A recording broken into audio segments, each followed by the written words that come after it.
Here is how the student did their dot painting.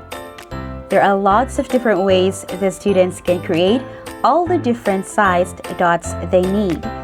Here, she is using the sharpened end of her pencil for her smallest size, and some students are also using other tools like the end of the pencil for larger dots or cotton buds for medium size.